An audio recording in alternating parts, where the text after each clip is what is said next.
The scorching sun beat down on Katherine Nichols as she stumbled through the dusty streets of Willow Creek, clutching a worn letter that had changed everything. It was 1876, and the promise of a new life in this frontier town had quickly dissolved into a nightmare she couldn't escape. Miss Nichols.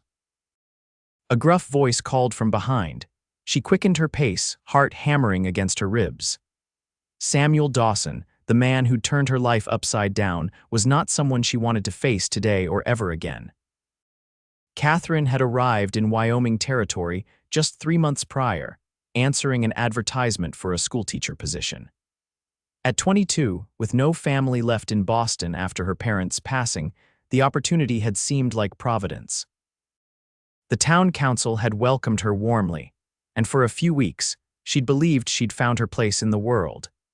Then Samuel Dawson, the wealthiest man in the county and head of the town council, had begun showing an interest that went beyond professional courtesy. His advances had been persistent, unwelcome, and increasingly threatening. "I said stop, Miss Nichols." The heavy footfalls behind her grew closer. Katherine darted between 2 buildings, lifting her skirts to move faster. The letter in her hand was her salvation correspondence from a school in Denver offering her a position. She'd been planning her quiet departure for days, saving every penny from her meager salary. "You think you can just leave?"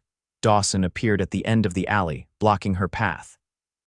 His substantial frame cast a long shadow across the dirt. "After all I've done for you, Mr. Dawson, please, I've made my decision." Katherine backed away slowly, her spine straightening with what courage she could muster. "I'll be gone by tomorrow. You'll never have to see me again." His laugh was cold, devoid of humor. "That's where you're wrong, Katherine. This town needs a teacher and I need a wife. I've been patient enough. I've never encouraged your attentions, sir. I've been clear about that." Fear climbed up her throat, but she refused to show it. Clear. His face darkened. "You've been playing games, girl, leading me on while you plan to run off." He stepped closer, and she could smell whiskey on his breath. No one refuses Samuel Dawson, especially not some penniless schoolteacher with nowhere else to go. "I have somewhere to go," she said, brandishing the letter, "and I'm leaving, with or without your blessing." His hand shot out, snatching the paper from her grasp. He scanned it briefly before tearing it to shreds. "No, you're not." Katherine lunged for the falling pieces, but Dawson caught her arm, twisting it painfully behind her back. "You'll learn your place, Miss Nichols, even if I have to teach you the hard way." She struggled against his grip, panic rising. "Help, someone help me." But the alley remained empty, her cries unheard in the bustling town center just yards away. "No one's coming to save you." Dawson dragged her toward the back of the alley where his horse was tethered. "We're going to have a nice long talk out at my ranch. By the time we're done, you'll see things my way." Katherine fought with everything she had, kicking and screaming as he lifted her onto his horse. Her fingers clawed at his face, drawing blood. "You little wildcat." He backhanded her so hard that stars exploded behind her eyes. Before she could recover, he'd bound her wrists with a leather strap. "Please," she whispered, tasting blood on her lip. "Don't do this." But Dawson wasn't listening. He secured the other end of the leather strap to his saddle horn, leaving Katherine just enough slack to stand beside the horse. "You'll walk alongside until you learn some manners, then maybe I'll let you ride proper." "You can't do this," she said, voice trembling with fear and rage. "People will see. We're taking the back way." Dawson mounted his horse, checking that the strap was secure. "And anyone who does see will mind their own business if they know what's good for them. I own this town, Katherine. The sooner you accept that, the better off you'll be." With a sharp kick to his horse's flanks, Dawson started moving. Katherine had no choice but to stumble alongside, knowing that if she fell, she'd be dragged. They left town by a seldom-used trail that skirted the main road, heading into the foothills where Dawson's sprawling ranch lay. Katherine tried to keep pace, but the rocky terrain and her inappropriate footwear made it nearly impossible. Her walking boots, practical for the schoolhouse but not for this forced march, began to rub blisters on her heels after just a half-mile. "Mr. Dawson, please," she called up to him. "I can't keep this pace." "You'll keep whatever pace I set," he replied without looking back, "or you'll learn what it feels like to be dragged." As if to emphasize his point, he urged his horse into a slightly faster walk. Katherine had to jog to keep up, her breath coming in ragged gasps. The summer heat was merciless, and soon her dress was soaked with sweat, her dark hair plastered to her neck and forehead. After what seemed like hours but was probably less than one, her foot caught on a stone and she pitched forward with a cry.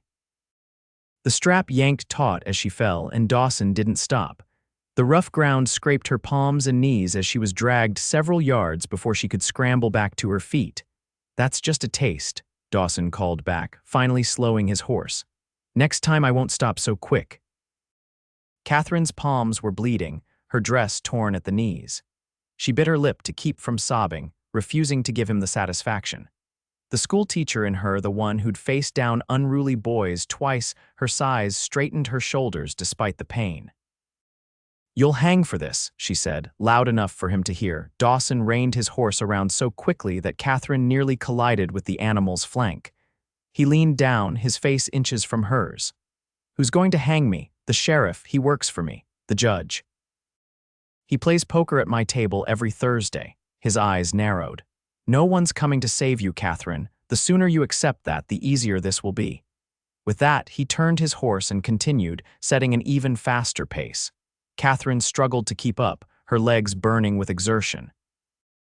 The terrain grew rougher as they left the trail, heading across open country toward the distant mountains. She was so focused on keeping her footing that she almost misted a cloud of dust in the distance, moving fast across the prairie toward them. A rider, hope flared in her chest. Someone was coming, someone who might help. Dawson saw it too. He cursed and suddenly kicked his horse into a trot. Katherine managed 3 running steps before her legs gave out.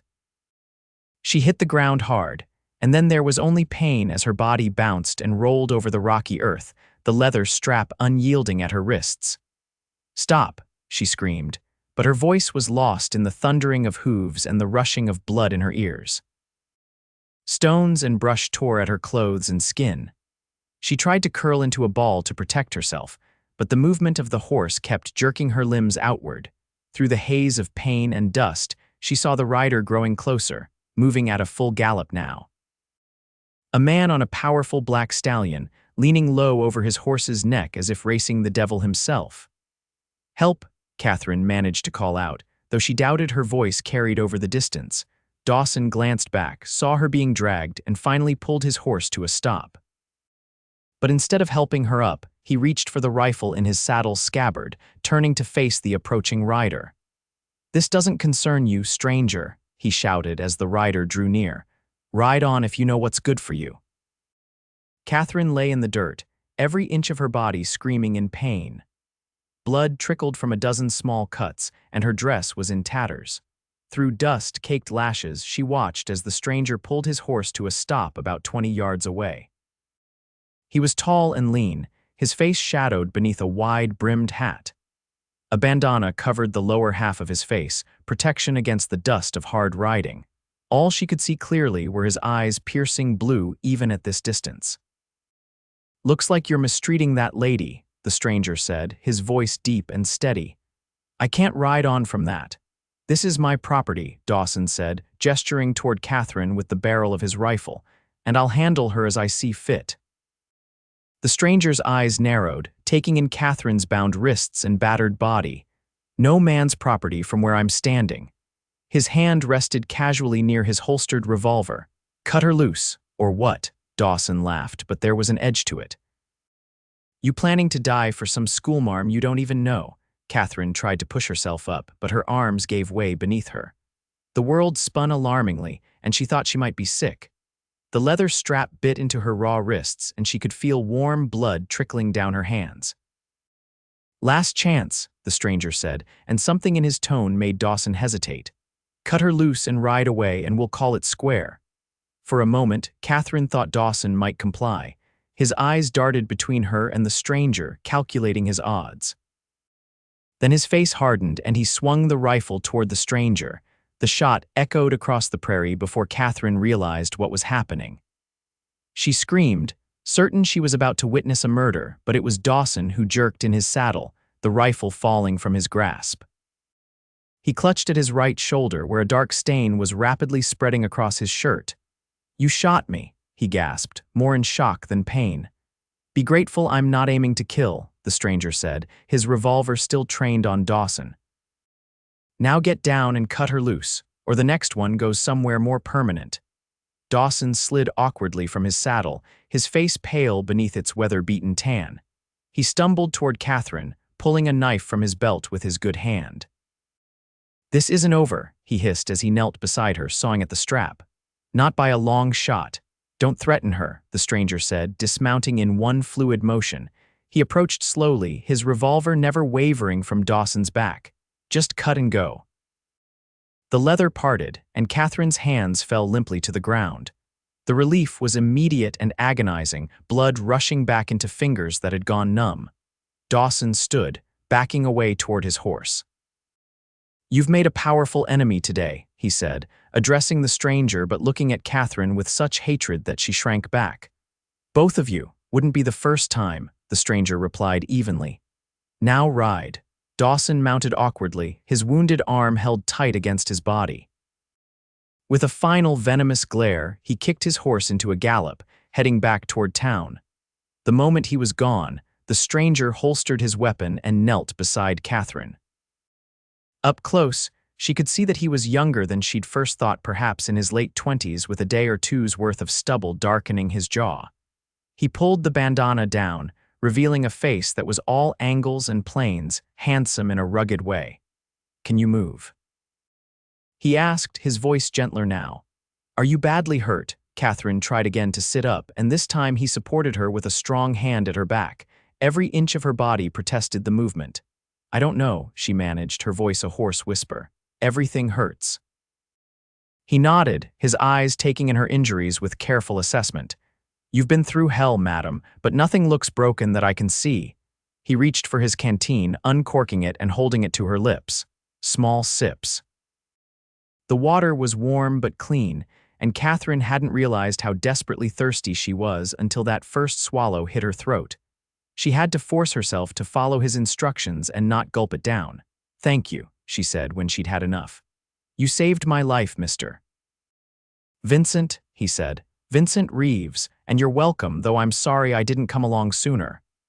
He glanced in the direction Dawson had disappeared. That man has a reputation, even out here. You're not the first he's mistreated. Katherine shuddered, both at the thought of what might have happened and at the memory of being dragged across the ground. Her body felt disconnected, floating on waves of shock and pain. My name is Katherine Nichols, she said. I'm the school teacher in Willow Creek, or I was. She looked down at her ruined dress, her bloody hands. I don't think I can go back there now. Vincent nodded, understanding in his eyes. No, madam, I don't expect you can. He looked at the setting sun, then back at her. Night's coming on and you need tending to. My camp's not far from here. Can you ride? The thought of getting on a horse made Katherine's stomach turn, but the alternative, staying here as darkness fell, was worse. She nodded, though uncertainty must have shown on her face. I'll be gentle with her, Vincent said, as if speaking to the horse rather than Katherine.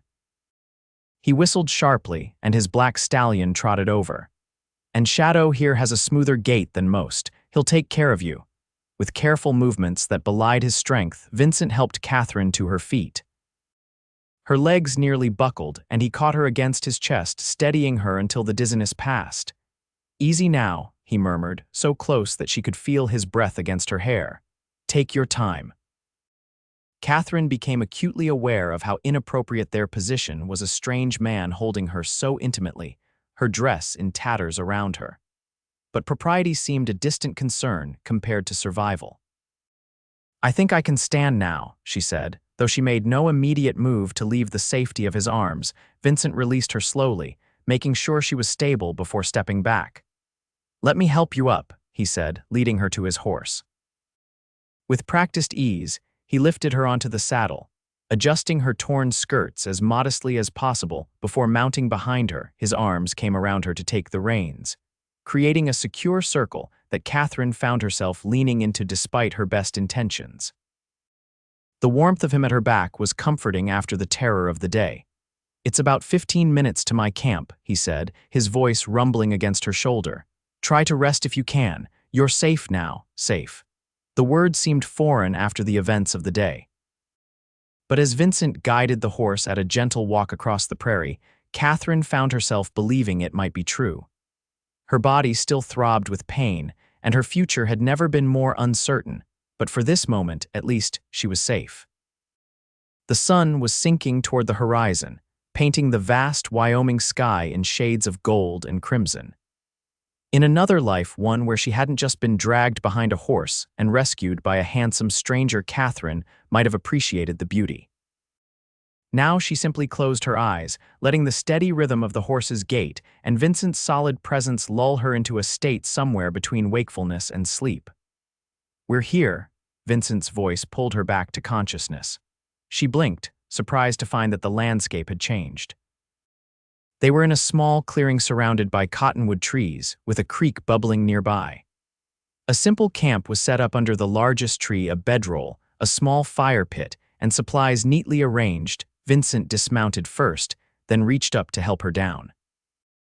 Katherine winced as her feet touched the ground, every muscle protesting the movement. "Let's get you cleaned up," he said, leading her to a fallen log near the unlit fire pit. "Sit here while I tend to Shadow and get a fire going." Katherine did as she was told, watching as he efficiently unsaddled his horse, rubbed it down, and set it loose to graze nearby.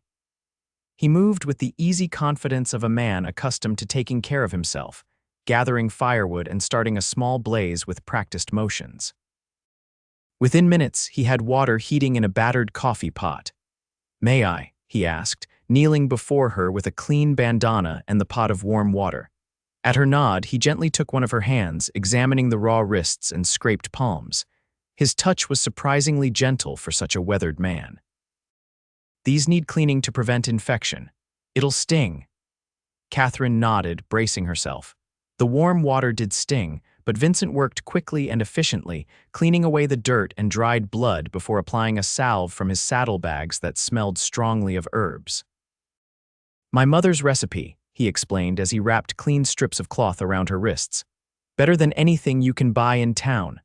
"Your mother taught you to tend wounds?" Katherine asked, curious despite her exhaustion. A fleeting smile crossed his face, softening the hard lines. "Among other things, she was a healer of sorts, learned from her mother who learned from hers." He moved to her other hand, repeating the process. "Said I needed to know how to take care of myself and others since I was determined to live rough." She sounds like a wise woman. She was. The past tense wasn't lost on Katherine. "Past 5 winters ago, pneumonia." "I'm sorry for your loss," she said softly. "Both my parents are gone too, father in the war, mother 2 years ago to influenza." Vincent nodded, acknowledging their shared grief without dwelling on it. "Your face has some scrapes that need attention," he said, changing the subject. "And your knees, I expect, through that torn dress. But first, are you hungry?" "I've got rabbit stew left from this morning, just needs heating." Katherine realized she hadn't eaten since breakfast, and her stomach growled at the mention of food. She flushed with embarrassment, but Vincent just smiled. "I'll take that as a yes," he said, rising to hang the pot over the fire. While the stew heated, he continued tending to her injuries, cleaning the scrapes on her face and knees with the same gentle efficiency.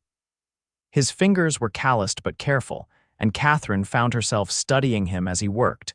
In the growing firelight, she could see him more clearly. He was indeed handsome, with those striking blue eyes set in a face tanned and lined from years in the sun. His dark hair curled slightly where it escaped from beneath his hat, which he'd removed upon entering the camp. A small scar bisected his right eyebrow, and another marked his chin. His clothes were worn but clean, practical garments for a man who lived in the saddle. "You're a cowboy?" she asked as he finished bandaging her knee. He glanced up, something like amusement flickering in his eyes. "Among other things, I drive cattle when there's work. Hunt bounties when there isn't, guide settlers when they pay well enough." He shrugged. "I go where the wind and work take me." "A free spirit," Katherine said, unable to keep a note of wistfulness from her voice. Such a life was unimaginable for a woman alone. Some might call it that. He stood, moving to check on the stew. "Others might call it running." "Running from what?" Vincent stirred the pot, his back to her. For a moment, Katherine thought he wouldn't answer. "The war left its mark on many of us," he finally said, his voice low. "Some scars you can see." Others go deeper. He glanced over his shoulder. You ask a lot of questions, Miss Nichols. Occupational hazard of being a teacher, she replied with a small smile. And please call me Catherine. I think we're well past formalities after today. He nodded, filling a tin cup with the steaming stew and bringing it to her along with a battered spoon. Catherine, then, and I suppose you might as well call me Vincent. The stew was simple but delicious tender rabbit meat, wild onions, and some kind of root vegetable she couldn't identify, all simmered to perfection. Catherine ate slowly, savoring each bite, aware of Vincent watching her from across the fire where he sat with his own portion. This is wonderful, she said between bites. You're a good cook. Another of my mother's lessons, he replied. She said a man who can't feed himself properly isn't much of a man at all. A philosophy I wish more men shared. Catherine finished her stew, setting the empty cup beside her. The food and warmth had revived her somewhat, though exhaustion still weighed heavily on her limbs. Vincent seemed to notice. You should rest, he said, rising to take her cup. I've got a spare blanket you can use. The night will be warm enough that you won't need more. Catherine glanced around the small camp, suddenly aware of the intimacy of their situation. Here she was, alone in the wilderness with a man she'd just met, about to spend the night in his camp. It was scandalously improper, yet what choice did she have? She began, unsure how to express her concerns without seeming ungrateful. I'll sleep on the other side of the fire, Vincent said, understanding her unspoken worry. You have my word that you're safe with me, Catherine, in all ways. The earnestness in his expression convinced her. Besides, this man had already saved her life at risk to his own. If he'd had dishonorable intentions, he'd had ample opportunity to act on them. Thank you, she said simply, for everything today. He nodded, retrieving a rolled blanket from his supplies and shaking it out before handing it to her. Try to sleep. We can figure out what comes next in the morning. Next, the word hung between them, heavy with implication. Catherine had no idea what came next. Her position in Willow Creek was clearly untenable now. The little money she'd saved wouldn't get her far. And even if she somehow made it to Denver, the job she'd been offered was likely long gone, the torn letter scattered across an alley floor. Vincent seemed to read her thoughts. One day at a time, he said quietly. That's all any of us can do. Catherine nodded, arranging the blanket on the soft grass near the fire. Her body protested as she lay down, every bruise and scrape making itself known. But the warmth of the fire and the strange sense of security she felt in Vincent's presence soon worked their magic, and exhaustion claimed her before she could dwell further on the uncertainty of her future. She dreamed of being dragged again, her body bouncing over rocks and through brush, the leather cutting into her wrists. In the dream, she screamed for help, but no sound came out. She was going to die, pulled along behind Dawson's horse until there was nothing left of her but broken bones and torn flesh. Catherine, wake up. You're safe. The voice cut through the nightmare and she jerked awake with a gasp, hands flailing. Strong fingers caught hers, steadying them. Easy, Vincent said, his face illuminated by the dying fire. You were dreaming. You're safe. Catherine took a shuddering breath, reality slowly replacing the terror of the dream. I was back there, she whispered, being dragged again. It's over, he said firmly. He can't hurt you anymore. But even as he said it, they both knew it wasn't true. Samuel Dawson was still out there, wounded and humiliated, and men like him didn't forget such slights. Catherine shivered despite the warm night air. Vincent released her hands and added wood to the fire, coaxing it back to life. The renewed flames cast dancing shadows across his face as he settled back, sitting cross-legged beside her blanket. Would it help to talk? He asked. Sometimes naming the fear takes some of its power away. Catherine sat up, wrapping the blanket around her shoulders. I don't know where to begin. The beginning usually works, he suggested with a gentle smile. How did you come to be in Willow Creek? So she told him, starting with her parents' deaths and the subsequent loss of their Boston home to pay her father's debts. How she'd taken the teaching position in Wyoming territory out of necessity as much as adventure. How Samuel Dawson, as head of the town council, had shown her particular attention from the start. At first I thought he was just being welcoming, she said, staring into the flames. But then the gift started. Books for the school, he said, but always delivered personally. Then an invitation to dinner at his ranch, which I politely declined. Then another, less politely worded. Vincent listened without interrupting, his face impassive but his eyes alert and focused solely on her. When I made it clear I wasn't interested, things changed. Little comments about my teaching methods, questions about my qualifications. Then the letter came from Denver offering me a position. She sighed. I should have left immediately, but I wanted to fulfill my contract here. I thought I could avoid him for another few weeks. And today. Vincent prompted when she fell silent. He found out I was planning to leave. I don't know how. Katherine closed her eyes, remembering the rage on Dawson's face. He caught me in town, tore up the letter from Denver, and she gestured at her bandaged wrists. You know the rest. Vincent nodded, his jaw tight. Men like Dawson are used to taking what they want. They don't understand the word no. No, Katherine agreed. They don't. She looked up at him, studying his face in the firelight. Why did you help me? You could have been killed. He was quiet for a long moment, poking at the fire with a stick. I've seen too many people hurt by men who thought their money or position gave them the right, he finally said. During the war after, it doesn't matter when or where. What matters is that I couldn't ride past and do nothing.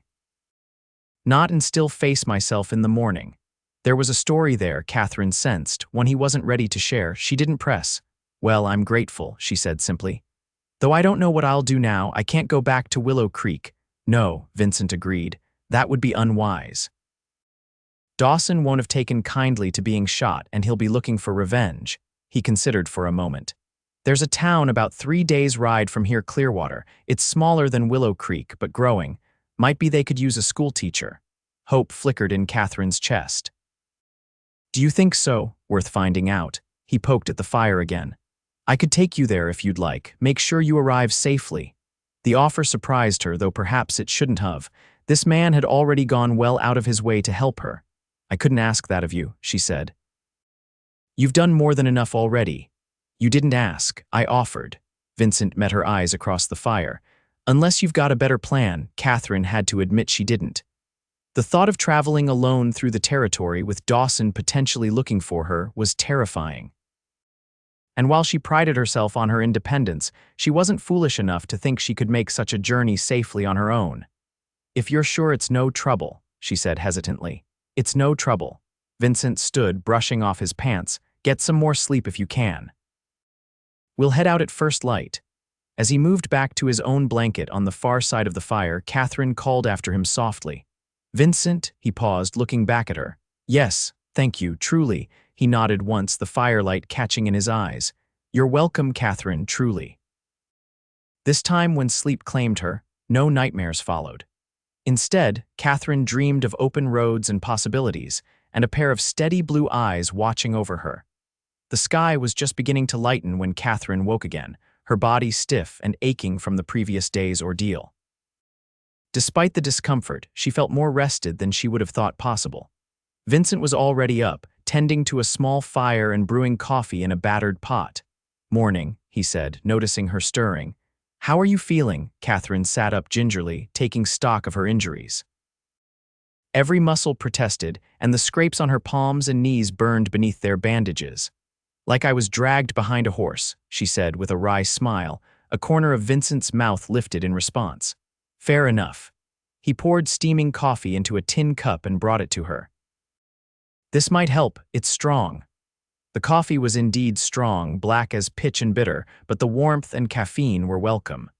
Katherine sipped it gratefully, watching as Vincent moved efficiently around the camp, packing up his few possessions. We should reach Pine Creek by nightfall, he said, securing his bedroll behind his saddle. Small trading post, they've got a room we can get you. A real bed will do those bruises good. Katherine looked down at her ruined dress, suddenly aware of how she must appear. Her once proper teaching attire was torn at the knees and elbows, dirt-stained and bloodied. Her hair, which had been neatly pinned yesterday morning, now hung in tangled waves around her face, having long since lost its pins during her ordeal. I must look a fright, she murmured, more to herself than to Vincent. He paused in his packing, glancing over at her. "You look like a woman who survived," he said simply. "That's nothing to be ashamed of." His matter-of-fact tone was oddly comforting. Katherine finished her coffee and attempted to bring some order to her appearance, combing her fingers through her tangled hair and brushing as much dirt from her dress as possible. "I have a spare shirt if you'd like something clean," Vincent offered, watching her efforts. "It'll be too big, but might be more comfortable than that torn dress." Under normal circumstances, Katherine would have been scandalized at the suggestion of wearing a man's clothing. But these were hardly normal circumstances, and practicality won out over propriety. "Thank you," she said. "That would be most welcome." Vincent retrieved a cotton shirt from his saddlebags, handing it to her before tactfully turning away. "I'll see to Shadow while you change. Take your time." Katherine waited until he was occupied with his horse before quickly removing her torn dress and donning the offered shirt. It was indeed far too large, the sleeves hanging past her fingertips and the hem reaching nearly to her knees. But it was clean and whole, and somehow comforting in a way she couldn't quite articulate. She kept her petticoat on beneath it and used a strip of fabric torn from her ruined dress as a makeshift belt. It wasn't proper by any stretch of the imagination, but it would serve until she could obtain more suitable attire. "Ready?" Vincent asked when she approached, her folded dress draped over one arm. Katherine nodded, suddenly shy in her unusual garb. But Vincent showed no sign of finding her appearance improper or amusing. He simply took the dress from her, tucking it into one of his saddlebags. "We might be able to salvage some of the fabric," he said.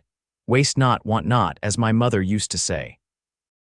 The casual mention of his mother, offered freely this time rather than in response to a question, felt like a small gift of trust. Katherine smiled, appreciating the glimpse into his past. Mounting Shadow proved more challenging than the previous evening. Every muscle in Katherine's body protested the movement, and she couldn't quite suppress a gasp of pain as Vincent lifted her into the saddle.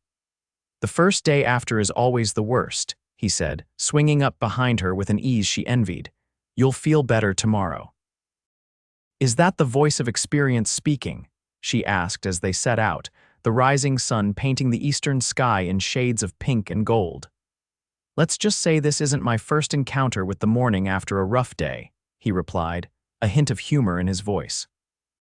They rode in companionable silence for a time, Katherine gradually relaxing against Vincent's solid presence at her back. The rhythm of Shadow's gait was indeed smoother than most horses she'd ridden, and Vincent was careful to keep their pace moderate. The landscape unfolded around them, vast and beautiful in the early morning light. Rolling plains stretched to the horizon, dotted with sagebrush and occasional stands of cottonwood trees marking the courses of creeks and small rivers. In the distance, the mountains rose blue and majestic against the sky. "It's beautiful," Katherine said, breaking the silence. "In Boston, everything feels closed in, buildings everywhere, people on every street, but out here you can breathe," Vincent finished for her. "See for miles in every direction, makes a man feel small but in a good way." "Yes, exactly that." She glanced back at him, surprised by his articulation of what she'd been feeling. "Have you always lived out here?" "Born in Missouri," he said, "but came west with my parents when I was just a boy. My father had gold fever, thought he'd make his fortune in California." A wry note entered his voice. "He found just enough color to keep him hunting for the big strike that never came. My mother made sure we had a roof and food, whatever town we landed in. And then the war." Katherine asked hesitantly, remembering his earlier allusion to it. Vincent was quiet for a long moment, and she worried she'd overstepped. But finally he answered, his voice pitched low enough that she had to strain to hear it over Shadow's hoofbeats. "I was 19 when it started. Enlisted with the Union, like most Missouri men who didn't own slaves. Thought it would be over quick." He paused. 4 years later, I came home different. We all did, those of us who made it back." Katherine nodded, though he couldn't see it. Her father hadn't come back at all, lost at Antietam like so many others. "I'm sorry," she said. "The war took so much from so many." "It did at that." Vincent's arm tightened briefly around her waist, a gesture that felt like acknowledgement of their shared loss. "But that's past now. Best to look forward, forward." The word reminded Katherine of the uncertainty of her own future. Tell me about Clearwater, she said, changing the subject. You think they might need a teacher, growing town, Vincent replied, seeming relieved at the shift in conversation. Mostly ranchers and farmers, some merchants.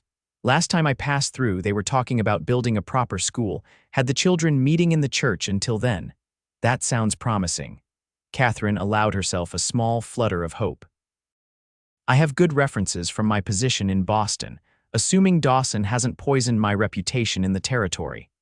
Dawson's influence doesn't extend as far as he'd like to think, Vincent assured her. And Clearwater's far enough away that news travels slow. We'll get there before any rumors do. The casual inclusion warmed Katherine more than it probably should have. She reminded herself that Vincent was simply escorting her to safety, fulfilling the obligation he'd taken on when he rescued her. Once she was settled in Clearwater, if she was settled there, he would no doubt continue on his wandering way. The thought brought an unexpected pang of regret. In just one day, she'd come to rely on this quiet, capable man in ways that went beyond the practical help he'd provided.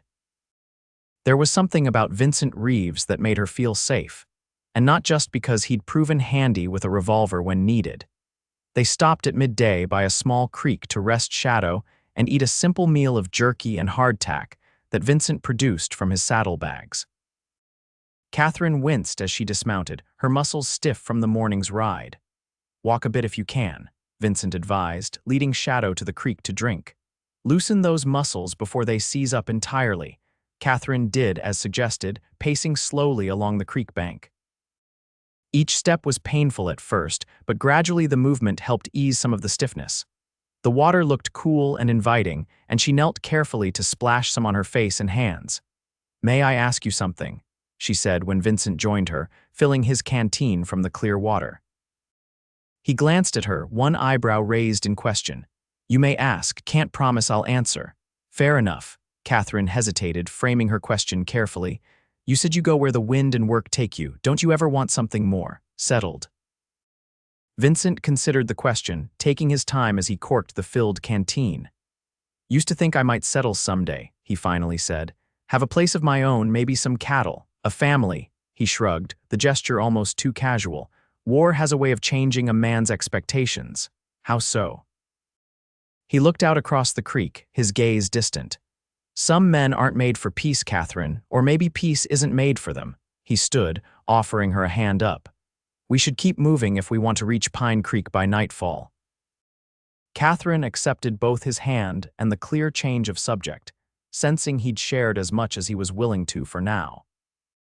As they continued their journey, she found herself wondering what ghosts haunted this solitary man who'd come to her rescue like something out of a dime novel, yet spoke of peace as if it were a foreign country he wasn't permitted to visit.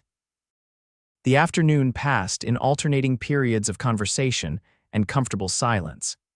Vincent pointed out landmarks and shared bits of local knowledge, which plants were edible, which animal tracks belonged to what creatures, how to judge distance across the open prairie.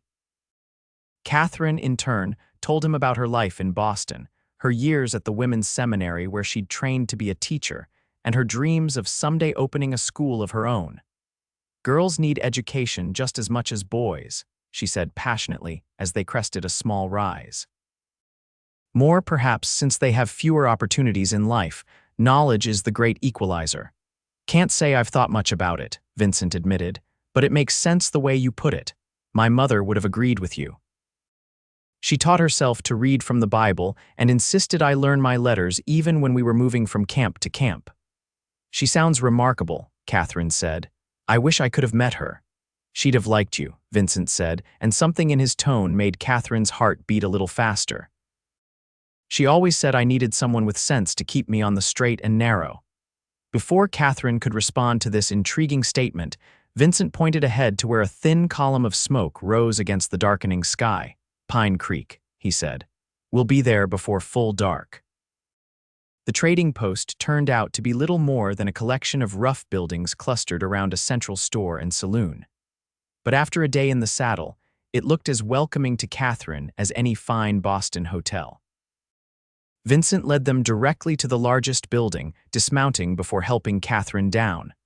Her legs nearly buckled as her feet touched the ground, and he steadied her with a hand at her elbow. "Careful," he murmured. "Take a moment to find your legs."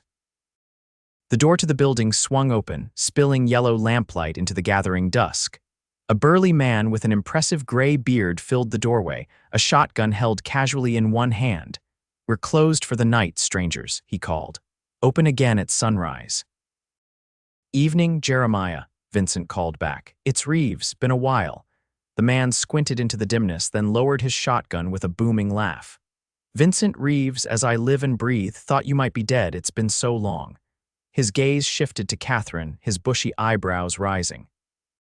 "And with a lady friend, no less. Wonders never cease." "This is Miss Katherine Nichols," Vincent said formally. "She's had some trouble and needs a safe place to rest for the night." Jeremiah's expression sobered as he took in Katherine's unusual attire and bandaged wrists. "Any trouble following you?" he asked, his hand tightening on the shotgun. "Not immediately," Vincent replied, "but I'd rather not take chances." "Understood." Jeremiah stepped back, gesturing them inside. "Come on in, both of you. Martha will fix you something hot to eat, and we've got a room for the lady." The interior of the trading post was surprisingly cozy, with a large stone fireplace dominating one wall and shelves of goods lining the others. A door at the back presumably led to the proprietor's living quarters. "Martha," Jeremiah bellowed, "we've got guests, Vincent Reeves and a lady friend in need of care." A plump woman with kind eyes emerged from the back room, wiping her hands on an apron. She took one look at Katherine and clucked her tongue. "Land sakes, child, you look like you've been through the wars. Come sit by the fire while I heat up some stew."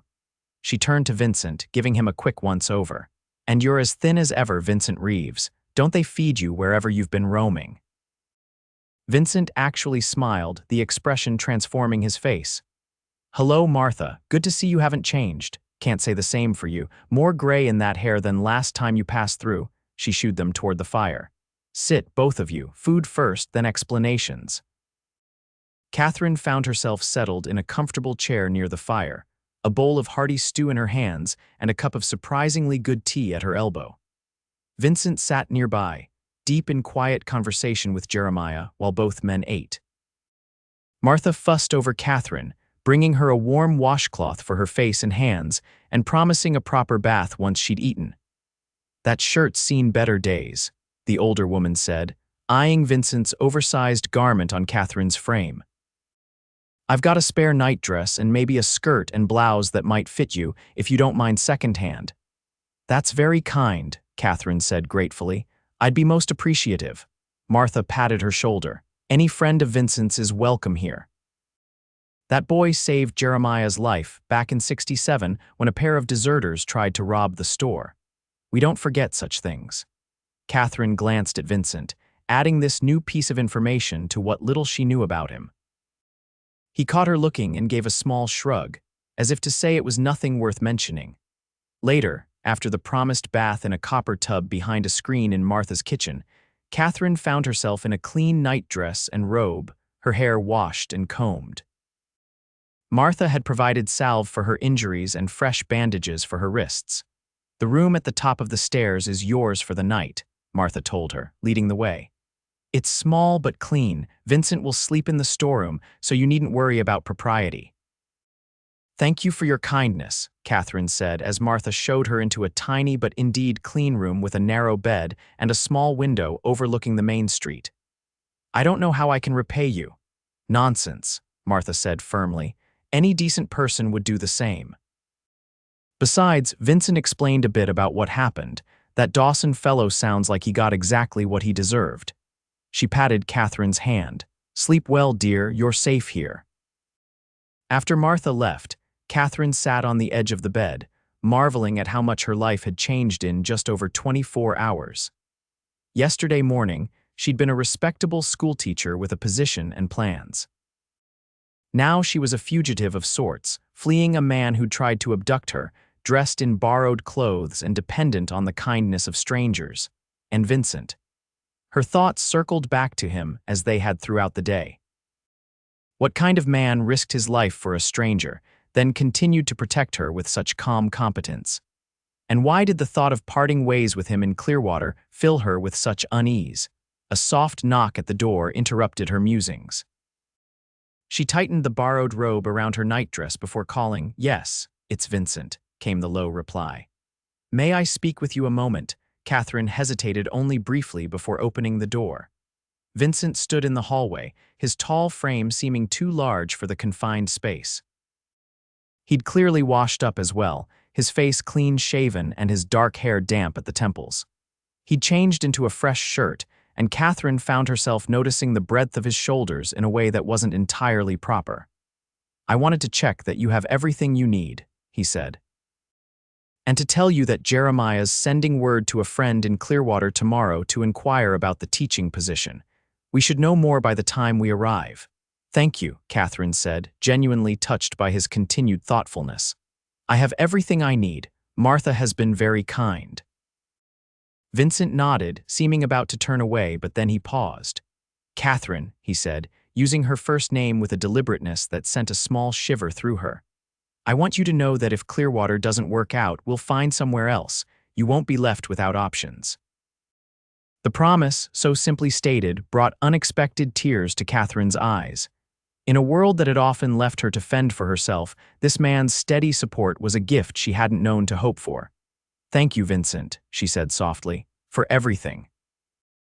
He held her gaze for a long moment, something unspoken passing between them. Then he nodded once, a small smile touching his lips. "Get some rest. We have another long day tomorrow." As Katherine closed the door behind him, she found herself wondering if perhaps there might be more to her future than just finding a new position and place to live. Perhaps there might also be room for a tall, quiet man with steady hands and kind eyes, who spoke of peace as if it were a distant dream. With that hopeful thought, she climbed into the narrow bed, and despite her many aches and the strangeness of her surroundings, fell almost immediately into a deep and dreamless sleep. The next 2 days of travel passed in relative comfort compared to the first. Thanks to Martha's generosity, Katherine now had proper clothing: a serviceable brown skirt and white blouse, slightly worn but clean and whole. Martha had also packed them provisions for the journey and insisted on pressing a small sum of money into Katherine's hands. "Just until you get settled, dear." Vincent seemed to know the territory intimately, guiding them along trails that weren't always obvious to Katherine's untrained eye. They avoided the main roads where Dawson might have sent men looking for them, instead following creek beds and cutting across open country when necessary. During these hours in the saddle, with Vincent's solid presence behind her and the vast Wyoming landscape unfolding around them, Katherine found herself sharing thoughts and stories she'd rarely voiced aloud. Perhaps it was the isolation or the strange intimacy of their situation, but conversation flowed more easily between them with each passing mile. She told him about her dreams of opening a school where girls could learn more than just the basics: mathematics and sciences, alongside literature and languages. He spoke, haltingly at first and then with more ease, about his experiences in the war and the restlessness that had driven him west afterward. "I couldn't settle back into normal life," he admitted as they made camp on the second evening, the mountains looming closer now. "Everything felt too small, too confined. Out here a man can breathe, can outrun his ghosts at least for a while." "And have you?" Katherine asked, accepting the cup of coffee he handed her. "Outrun them?" Vincent poked at the small fire, his face shadowed. "Some days. Others they ride right alongside." He glanced up at her. "But the past few days have been better than most." The simple admission warmed Katherine more than the coffee or the fire. "For me as well," she said softly, "despite everything." His eyes held hers for a long moment before he looked away, but not before she caught the smile that briefly crossed his face. On the morning of the third day, as they crested a ridge, Vincent pointed to a collection of buildings nestled in a valley below, alongside a winding river. "Clearwater," he said. "We'll be there by midday." Katherine felt a curious mix of anticipation and regret as she gazed down at the town that might become her new home. Anticipation for the possibility of a fresh start, away from Dawson's influence.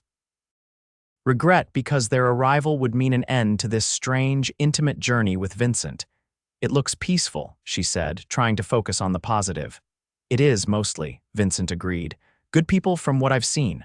Hardworking. The kind who mind their own business but help a neighbor in need." As they rode closer, Katherine could make out more details. Clearwater was larger than Pine Creek but smaller than Willow Creek, with perhaps 24 buildings arranged along a main street and several side roads. A white church steeple rose above the other structures, and she could see fields and small homesteads dotting the surrounding countryside. "There's the school," Vincent said, indicating a small building set slightly apart from the main cluster of the town. "Looks new." Indeed, the schoolhouse appeared to be one of the newer buildings, its unpainted boards still showing the pale yellow of fresh-cut pine. Hope rose in Katherine's chest. A new school might well need a teacher. They rode directly to the largest building on the main street, which bore a sign identifying it as Miller's General Store and Post Office. Vincent dismounted first, then helped Katherine down, his hands lingering briefly at her waist. "Ready?" he asked quietly. Katherine smoothed her borrowed skirt and touched a hand to her hair, which she'd braided and pinned as neatly as possible that morning. "As I'll ever be." The store was cool and dim after the bright sunshine outside, smelling pleasantly of coffee, leather, and the various dry goods that lined its shelves. A bell tinkled above the door as they entered, and a stout man with spectacles looked up from behind the counter. "Morning, folks," he greeted them. "What can I do for you today?" Vincent stepped forward, removing his hat. "Morning, I'm looking for Jacob Miller. Jeremiah Pike from Pine Creek sent word we'd be coming." The man's expression brightened with recognition. "You must be Reeves." Jeremiah's message arrived yesterday. He extended a hand. "I'm Jacob Miller, owner of this establishment and mayor of Clearwater, such as it is." "Vincent Reeves," Vincent confirmed, shaking the offered hand. "And this is Miss Katherine Nichols." Miller turned to Katherine with a respectful nod. "Miss Nichols, Jeremiah mentioned you're a school teacher." "I am," Katherine said, stepping forward. "I trained at the Weston Women's Seminary in Massachusetts and most recently held a position in Willow Creek." Miller's eyebrows rose slightly. "Willow Creek. That's Samuel Dawson's territory, isn't it?" Katherine tensed, but Vincent answered smoothly before she could. Miss Nichols found the environment there unsuitable. She's seeking a position in a more hospitable community. Something in his tone must have conveyed more than his words, because Miller gave a knowing nod. "Dawson's reputation precedes him," he said diplomatically. "Well, Miss Nichols, you may be in luck. Our previous teacher, Mrs. Henderson, returned east last month to care for her ailing mother. We've been making do with the minister's wife, but she has 5 children of her own and can't continue indefinitely." Hope bloomed in Katherine's chest. "I would be very interested in discussing the position, Mr. Miller." "Excellent," Miller smiled broadly. "The school board meets tomorrow evening. I'm sure they'd be pleased to interview you then." He glanced between them. "In the meantime, you'll be needing accommodations. The widow Carson takes boarders' respectable establishment just down the street. I can send my boy to let her know you're coming." "That would be most kind," Katherine said, relief washing over her. Things were falling into place more smoothly than she dared to hope. Miller called to a lanky youth stocking shelves at the back of the store. "Jimmy, run down to Mrs. Carson's and tell her we've got 2 visitors needing rooms. A lady schoolteacher and Mr. Reeves here." As the boy dashed out, Miller turned back to them. "Now, why don't you tell me a bit more about your situation?" Jeremiah was rather vague in his message. Vincent glanced at Katherine, silently asking how much she wished to share. She appreciated his deference to her judgment. "I left Willow Creek rather hastily," she said carefully. "Mr. Dawson took exception to my departure and attempted to prevent it. Mr. Reeves intervened on my behalf." Miller's expression turned grave. "I see." "And might Dawson still be taking this exception?" "It's possible," Vincent said, "which is why discretion would be appreciated." "Of course." Miller nodded firmly. "Clearwater takes care of its own, Mr. Reeves. If Miss Nichols joins our community, she'll have our protection." He smiled at Katherine. "And from what Jeremiah wrote about your qualifications, I have every expectation the school board will be eager to secure your services." The bell above the door jingled again as Jimmy returned, slightly out of breath. Mrs. Carson says she's got 2 rooms available and to come right over, he reported. Says dinner's at 6 sharp. Thank you, Jimmy. Miller turned back to them. Mrs. Carson runs a tight ship, but she's fair and her cooking is excellent. You'll be comfortable there, Mrs. Carson proved to be a tall, angular woman with sharp eyes that missed nothing, and a no-nonsense manner that reminded Katherine of her strictest teacher at the seminary. But there was kindness beneath the brisk exterior, especially when she showed Katherine to a small but pleasant room on the 2nd floor of her well-kept home. Bathrooms down the hall, she explained. Hot water for bathing on Wednesdays and Saturdays, but there's always a pitcher and basin in your room. Meals are at 6, noon, and 6, and I don't hold them for latecomers. Her gaze softened slightly as it moved over Katherine's borrowed clothes and still bandaged wrists. Jeremiah's wife sent a letter along with the boy, said you've had some trouble. You'll find no gossip under my roof, Miss Nichols. Thank you, Katherine said, genuinely touched by the woman's discretion. That means a great deal to me, Mrs. Carson nodded. Rest now if you need to. Dinner's in 2 hours. Left alone, Katherine sat on the edge of the neatly made bed, overwhelmed by the rapid turn of events. Just 3 days ago, she'd been fighting for her life, certain her future was in ruins. Now she was safely established in a respectable boarding house, with the promise of an interview for a teaching position tomorrow. And Vincent. What would happen to him once she was settled? The thought of him simply riding away, back to his solitary existence, brought an unexpected ache to her chest. A soft knock at her door interrupted these thoughts. When she opened it, Vincent stood in the hallway, hat in hand. I wanted to make sure you're settled and all right, he said. Yes, quite comfortably, she assured him. Mrs. Carson seems strict but kind. Vincent nodded. She has a good reputation. You'll be safe here. He hesitated. I spoke with Miller some more after you came up. The school board sounds eager to meet you. From what he said, I think the position is all but yours if you want it. That's wonderful news, Katherine said, though she found herself studying Vincent's face rather than celebrating. Will you? That is, do you plan to stay in Clearwater for a while? Something flickered in his eyes, surprise, perhaps, or pleasure at her question. I thought I might, he said carefully, at least until you're properly settled. Make sure there's no trouble from Dawson. I'd like that, Katherine said, more boldly than she'd intended. Vincent's expression softened. So would I. He cleared his throat. I should let you rest before dinner. It's been a long journey. Vincent, Katherine said as he turned to go. When he looked back, she continued, thank you, not just for rescuing me, but for everything since. He studied her for a long moment, his blue eyes intent. You don't need to thank me, Katherine. I'm glad our paths crossed, despite the circumstances. With a slight nod, he left her, his footsteps fading down the hallway. Katherine closed her door, leaning against it with a sigh. She was developing feelings for Vincent Reeves that went well beyond gratitude, and she suspected he might feel something similar.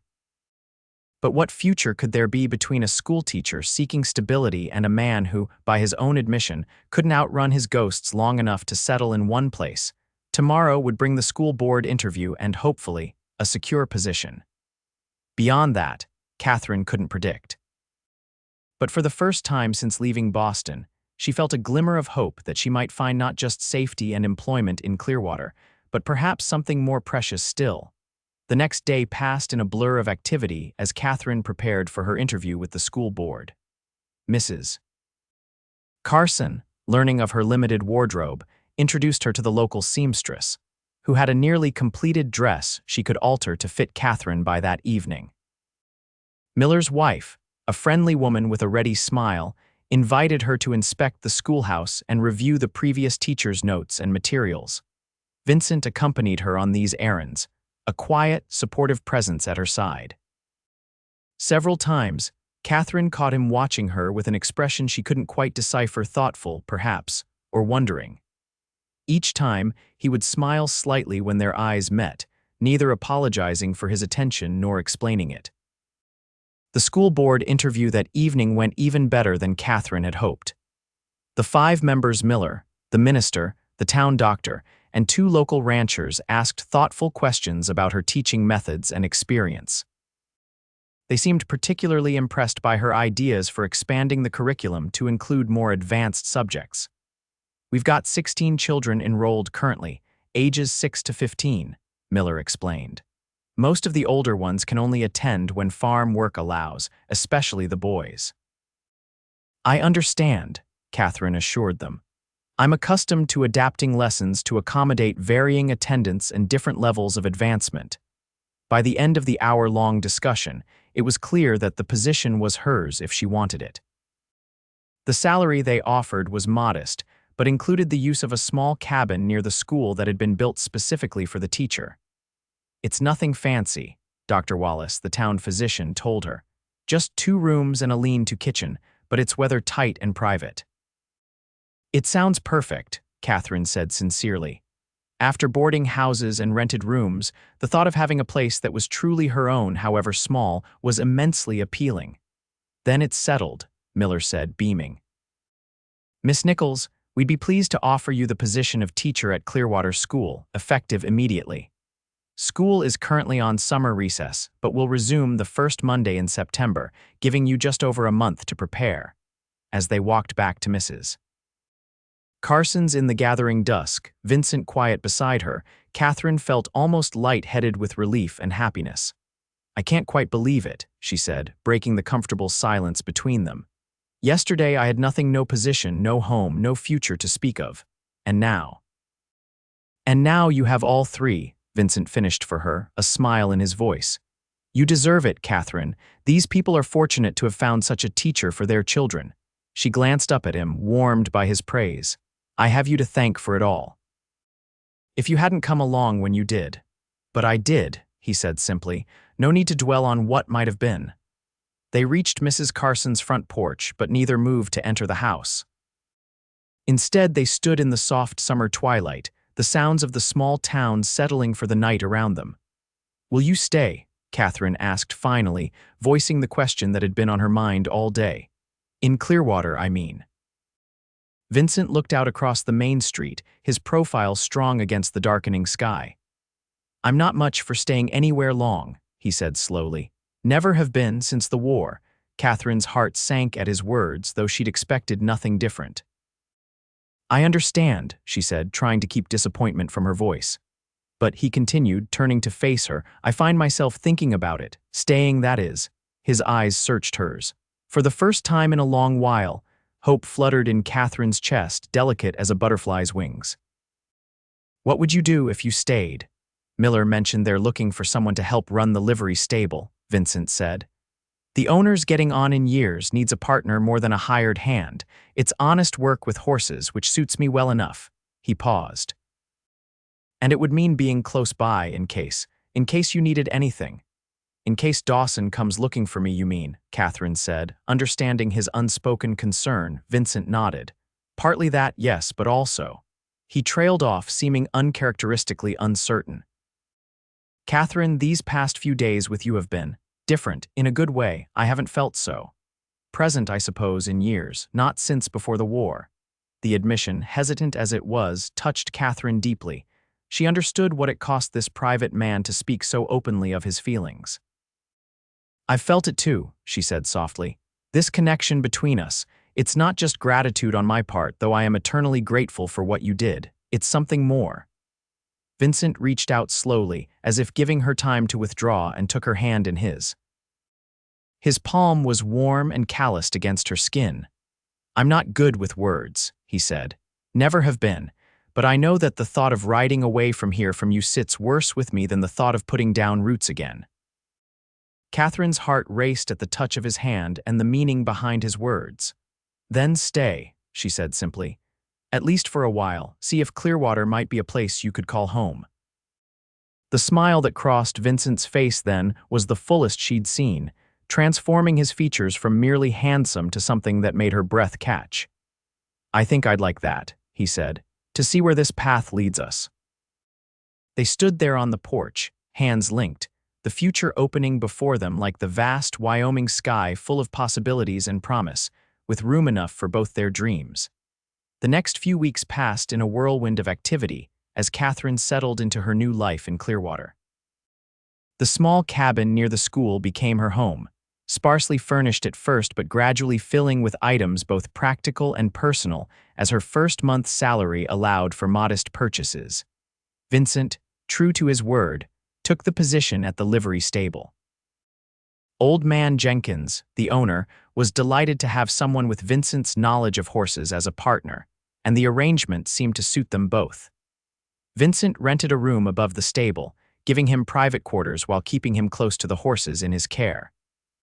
They fell into a comfortable routine. Most evenings, Vincent would walk Katherine home from wherever her day's activities had taken her, the two of them talking easily about their respective work, the town gossip, or plans for the future. Sometimes he would stay for supper, which she'd prepare in her small kitchen. Other times, they would eat at the town's only restaurant, a homey establishment run by a French-Canadian woman with a talent for turning simple ingredients into delicious meals. As August ripened toward September, Katherine found herself happier than she'd been in years.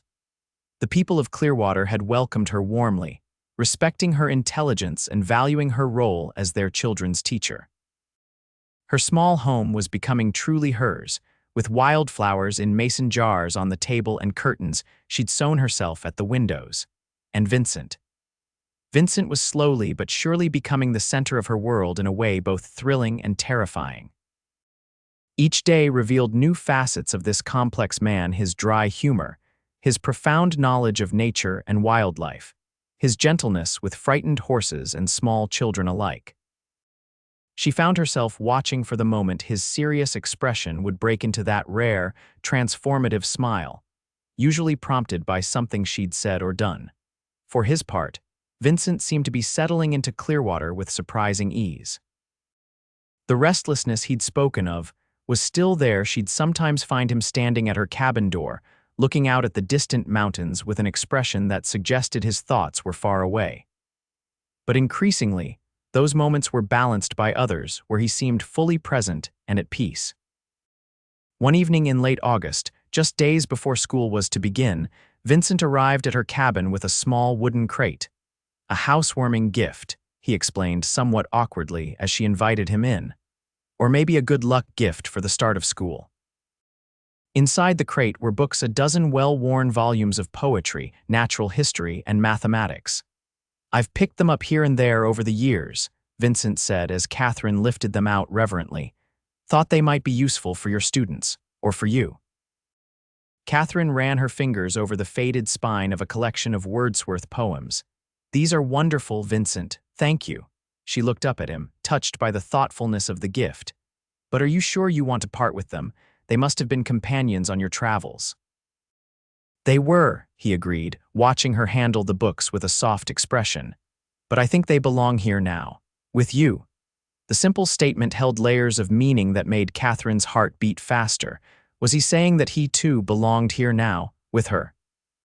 She set the books carefully on her small table and turned to face him fully. "Vincent," she began, gathering her courage, "these past weeks have been the happiest of my life, and a large part of that happiness is because of you." He took a step closer, his blue eyes intent on hers. "Katherine, please, let me finish," she said. "I know you've lived a solitary life for many years. I know Clearwater may not be enough to hold you forever, but I need you to know that my feelings for you have grown far beyond gratitude or friendship." She took a deep breath. "I've fallen in love with you, Vincent Reeves." For a heart-stopping moment, he was silent, his expression unreadable. Then he closed the distance between them in two long strides, his hands coming up to frame her face with infinite gentleness. "And I with you, Katherine Nichols," he said, his voice rough with emotion. "God help me, I've tried to fight it, told myself a man like me has no right to love a woman like you, but it happened all the same." Katherine felt tears of joy spring to her eyes. "Why would you fight it?" "Why would you think you have no right?" "Because I'm broken," he said simply.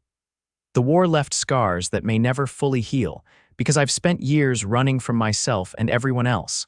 Because you deserve better than a drifter with nightmares and a past full of violence." "Don't you think I should be the judge of what I deserve?" Katherine asked, reaching up to cover his hands with hers. "I know who you are, Vincent. I've seen your gentleness and your strength.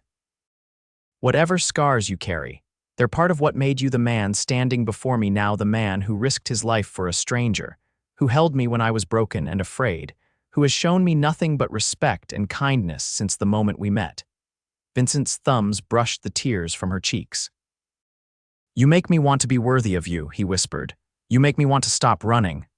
"Then stay," she said. "Stay with me, not just in Clearwater, but with me. We can build a life together day by day."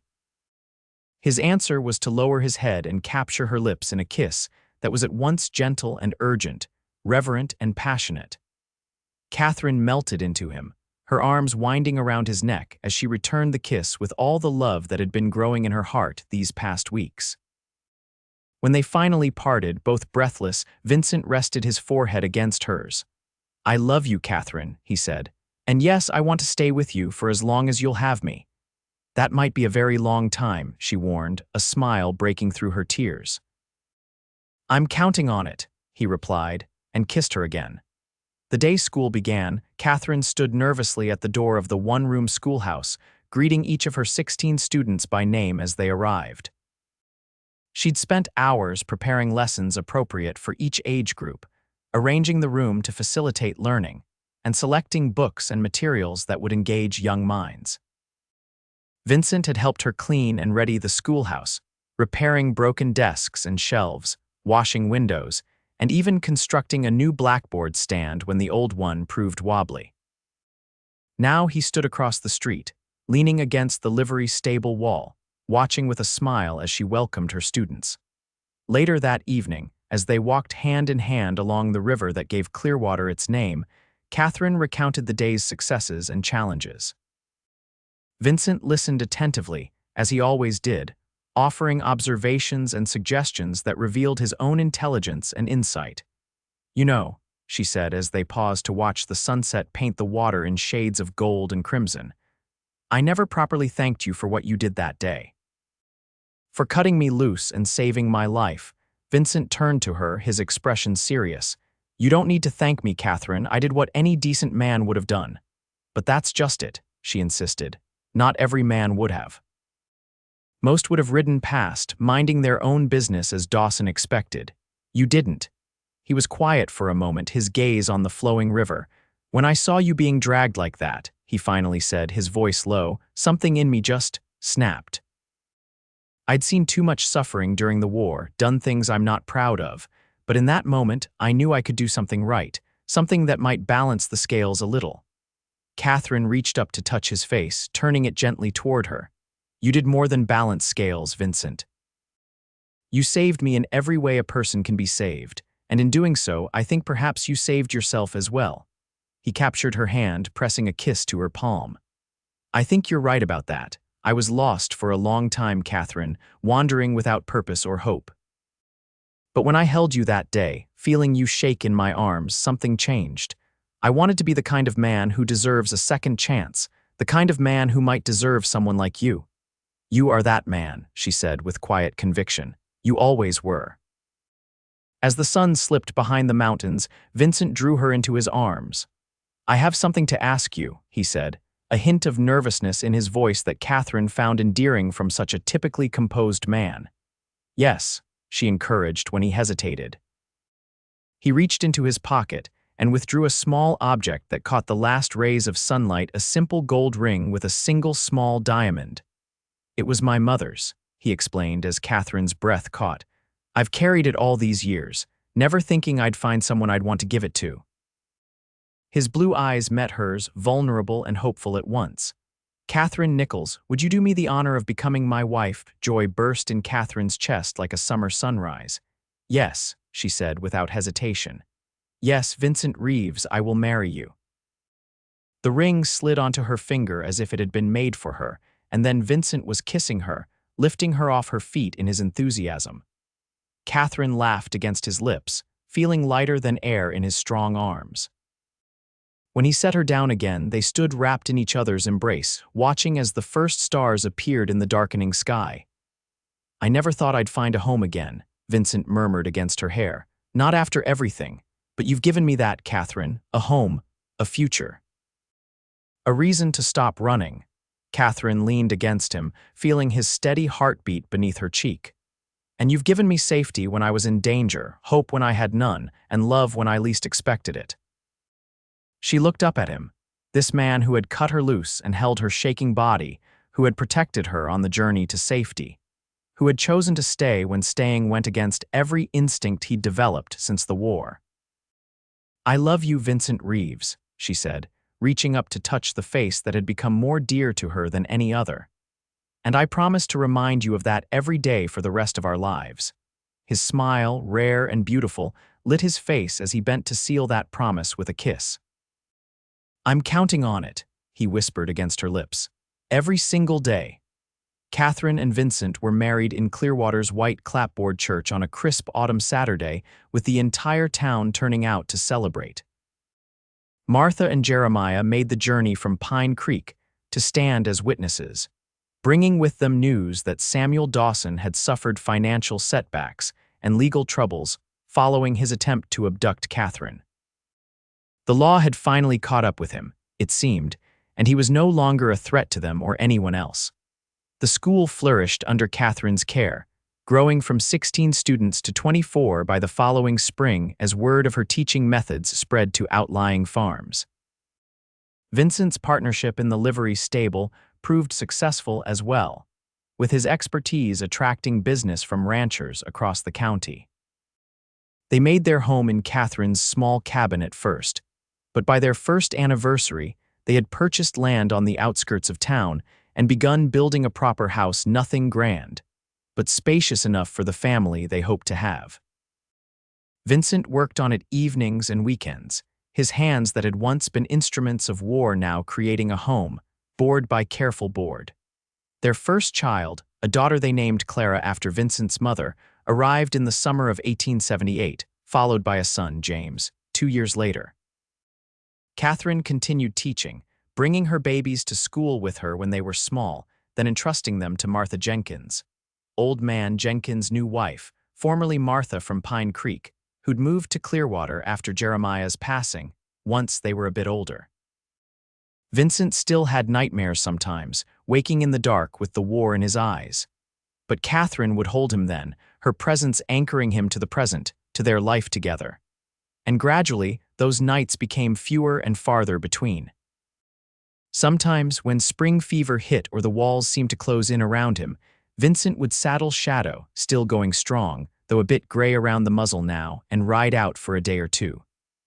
But he always returned, drawn back by the love and life he'd built with Katherine. On warm summer evenings, they would often sit on the porch of their home, watching their children play in the yard as the sun set behind the mountains. And sometimes, catching Vincent's eye across the distance, Katherine would see in his smile the same wonder she felt herself, that out of violence and fear had come this gift of love and family, this life they'd built together. Do you ever regret it? She asked him once, many years later, as they watched their grandchildren chase fireflies in the twilight. Settling down with me instead of continuing to roam free, Vincent's hand found hers, his fingers intertwining with hers as naturally as breathing. The small scar on his palm from where he'd cut the leather strap that bound her wrists that fateful day was still visible, a permanent reminder of their beginning. Not for a single moment, he said, his voice sure and steady. The day I found you was the day I stopped running and started living. Everything good in my life came from that moment when I held you and knew I couldn't let you go. Katherine leaned her head against his shoulder, content in the knowledge that sometimes, even in a world full of hardship and pain, love could emerge from the most desperate circumstances. That sometimes, a man running from his past and a woman fleeing for her future could find in each other exactly what they needed to heal and grow and build a life worth living. And as the stars appeared one by one in the vast Wyoming sky, Katherine sent up a silent prayer of gratitude for the day Vincent Reeves had ridden into her life, cut her loose from danger, and held her shaking body in the circle of his strong arms, the same arms that had held her with love and tenderness every day since.